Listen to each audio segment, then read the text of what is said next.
সর্বশেষ যে লোকটা জান্নাতে যাবে তাকে আল্লাহ তাআলা জাহান্নামের আগুনে পোড়াতে পোড়াতে ছাই বানিয়ে ফেলবে। আল্লাহ বলবেন, জিবরাইল যাও একটু দেখো, একটা মাত্র সেজদা দিয়েছে আমাকে, এরকম কাউরে পাওয়া যায় কিনা, বাতি চালান দিয়ে দেখো পাওয়া যায় কিনা।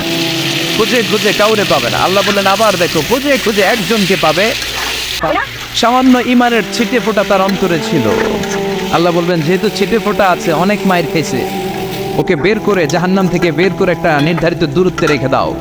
রেখে দেয়া হবে, কিন্তু জাহান্নামের আগুনের লেলিহান শিখাতে তার গা ঝলসে যাবে। সে আল্লাহর ডেকে বলবে, মাবুদ তোমার কাছে আমি কিছু চাই না,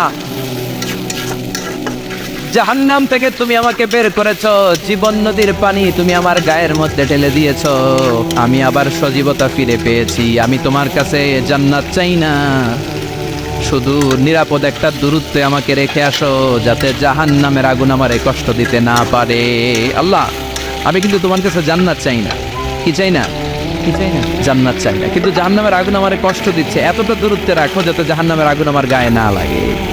আল্লাহ বললেন ওকে রাখবো, কিন্তু আমার সাথে একটা কন্ট্রাক্টে যেতে হবে, যে এটা তোমাকে দিলে তুমি আর নতুন করে কিছু চাবা না। সে বলবে আমি রাজি, কন্ট্রাক্ট হয়ে যাবে। আল্লাহ জিব্রাইলকে বলবেন যাও এমন দূরত্বে রাখো যাতে জাহান্নামের আগুন ওরে কষ্ট না দেয়।